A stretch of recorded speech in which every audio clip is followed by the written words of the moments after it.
മറ്റു പല തിന്മകൾക്കുമൊപ്പം അവയവ കച്ചവടത്തിന്റെയും സ്വന്തം നാടായി കേരളം മാറിയിരിക്കുന്നു.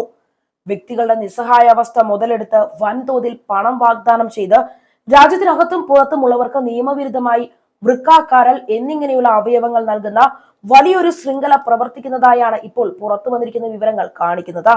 ഈ അവയവ കച്ചവട മാഫിയയെക്കുറിച്ച് ഓരോ ദിവസവും പുറത്തു വരുന്ന വിവരങ്ങൾ ഞെട്ടിപ്പിക്കുന്നതാണ്. തൃശൂർ സ്വദേശിയായ ഒരാൾ എറണാകുളം കേന്ദ്രീകരിച്ച് വ്യാപകമായ തോതിൽ അവയവ കച്ചവടം നടത്തിയിരുന്നതായാണ് അന്വേഷണത്തിൽ തെളിയുന്നത്.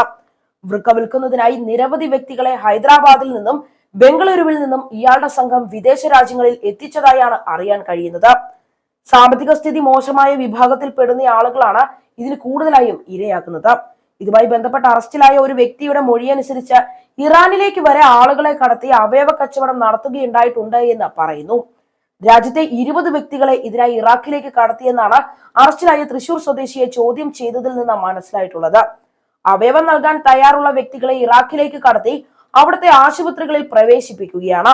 വൃക്ക എടുത്ത ശേഷം 3 ദിവസം ആശുപത്രിയിൽ കിടത്തുകയും പിന്നീട് 20 ദിവസം ഫ്ളാറ്റിൽ താമസിപ്പിച്ച ശേഷം ഇന്ത്യയിലേക്ക് കയറ്റിവിടുകയുമാണത്രേ പതിവ്.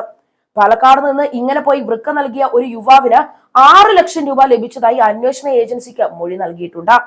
ഇറാനിൽ അവയവ കൈമാറ്റത്തിന് കടുത്ത നിയന്ത്രണങ്ങളാണ് ഉള്ളത്. അതിനാലാണ് ആ രാജ്യത്തേക്ക് ആളുകളെ എത്തിക്കുന്നത്.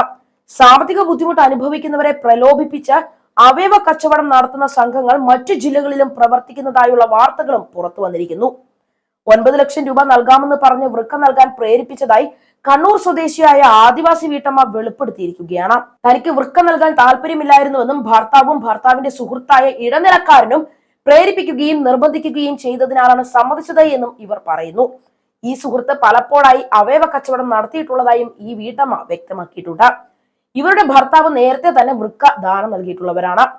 കൊച്ചിയിലെ ആശുപത്രിയിലാണ് ശസ്ത്രക്രിയ നടത്തിയത്. വൃക്ക നൽകിയാൽ 9 ലക്ഷം രൂപ തരാമെന്ന് പറഞ്ഞാണ് തന്നെ സമീപിച്ചത് എന്നും സമ്മതിച്ചില്ല എങ്കിൽ കൊന്നുകളയുമെന്ന് ഭീഷണിപ്പെടുത്തിയതായും വീട്ടമ്മ പറയുന്നു. തനിക്ക് കിട്ടുന്ന 9 ലക്ഷത്തിൽ നിന്ന് 1 ലക്ഷം രൂപ ഇടനിലക്കാരനും 2 ലക്ഷം രൂപ ഭർത്താവിനും നൽകണമെന്ന് പറഞ്ഞപ്പോൾ വൃക്ക നൽകുന്നതിൽ നിന്ന് ഈ വീട്ടമ്മ പിന്മാറുകയായിരുന്നു അത്രേ. ഇതിന് പിന്നാലെ പോലീസിൽ പരാതി നൽകുകയും ചെയ്തിരുന്നു. തെളിവില്ല എന്ന് പറഞ്ഞ് പോലീസ് നടപടിയൊന്നും എടുത്തില്ല. കഴിയാവുന്നത്ര തെളിവുകൾ നൽകിയെങ്കിലും പോലീസ് ആരെയും പിടികൂടിയില്ലത്രേ. വൃക്കദാനം ചെയ്ത മറ്റൊരാളെ പകുതി പണം നൽകി പറ്റിച്ചതായും ഈ വീട്ടമ്മ പറയുന്നു. ആശുപത്രികൾ കേന്ദ്രീകരിച്ചും അല്ലാതെയും കേരളത്തിൽ അവയവ കച്ചവടം സജീവമാണെന്നതിന്റെ തെളിവാണ് ഇത്. അടുത്തിടെ ഭക്ഷ്യവിഷബാധയേറ്റ് എറണാകുളം ജില്ലയിലെ പാരമ്പര്യമുള്ള ഒരു സ്വകാര്യ ആശുപത്രിയിൽ പ്രവേശിപ്പിക്കപ്പെട്ട വിദ്യാർത്ഥിനിയെ അനാവശ്യമായി അപ്പൻഡൈറ്റിസ് ശസ്ത്രക്രിയയ്ക്ക് വിധേയയാക്കാൻ അവിടുത്തെ സർജനും ആശുപത്രി അധികൃതരും നിർബന്ധിച്ച സംഭവം ഉണ്ടായിരുന്നു. പെൺകുട്ടിയുടെ മാതാപിതാക്കൾ ഇതിനെ എതിർത്തു. ഡിസ്ചാർജ് വാങ്ങിച്ച് മറ്റൊരു ആശുപത്രിയിൽ പ്രവേശിപ്പിച്ച് പരിശോധന നടത്തിയപ്പോൾ അപ്പൻഡൈറ്റിസ് ഇല്ല എന്നും ശസ്ത്രക്രിയ ആവശ്യമില്ല എന്നും കണ്ടെത്തുകയും ചെയ്തു. ഒരു ദിവസത്തെ ആശുപത്രി വാസത്തിന് ശേഷം ഈ വിദ്യാർത്ഥിനി പൂർണ്ണ ആരോഗ്യവതിയായി പുറത്തിറങ്ങുകയും ചെയ്തു. ഇത് സംബന്ധിച്ച് പരാതിപ്പെട്ടപ്പോൾ കുറ്റകരമായ മൗനം പാലിക്കുകയായിരുന്നു ആശുപത്രിയിലെ അധികൃതർ ചെയ്തത്. സംസ്ഥാനത്തെ പല ആശുപത്രികളും അവയവ മാഫിയയുടെ ഭാഗമാണെന്ന ആശങ്ക ജനങ്ങൾക്കുണ്ട്. മറ്റു രോഗങ്ങളുമായി എത്തുന്നവരെ അനാവശ്യമായ ശസ്ത്രക്രിയകൾക്ക് വിധേയമാക്കി അവയവം മോഷ്ടിക്കുന്ന രീതിയുമുണ്ട്. നൂതനമായ ശസ്ത്രക്രിയാ രീതികൾ ഉപയോഗിക്കുന്നതിനാൽ രോഗിയോ ബന്ധുക്കളോ ഇത് തിരിച്ചറിയണമെന്ന് പോലുമില്ല.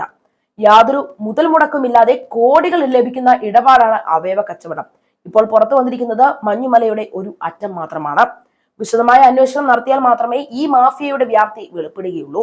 അന്തർ സംസ്ഥാന ബന്ധവും വിദേശ ബന്ധവും ഒക്കെയുള്ളതിനാൽ NIA പോലുള്ള ദേശീയ അന്വേഷണ ഏജൻസികൾ അന്വേഷിച്ചാലേ ഫലപ്രദമാവൂ. സമ്മർദ്ദങ്ങൾക്ക് കീഴടങ്ങാതെ സ്വതന്ത്രമായ അന്വേഷണം നടത്തി കുറ്റവാളികളെ ശിക്ഷിച്ച് അവയവ മാഫിയയെ തുടച്ചു നീക്കാനുള്ള ഉത്തരവാദിത്തം ഭരണകൂടത്തിനുണ്ട്. കോടതിയുടെ സ്വമേധയാ ഉള്ള ഇടപെടൽ ഇതിന് അനിവാര്യവുമാണ്.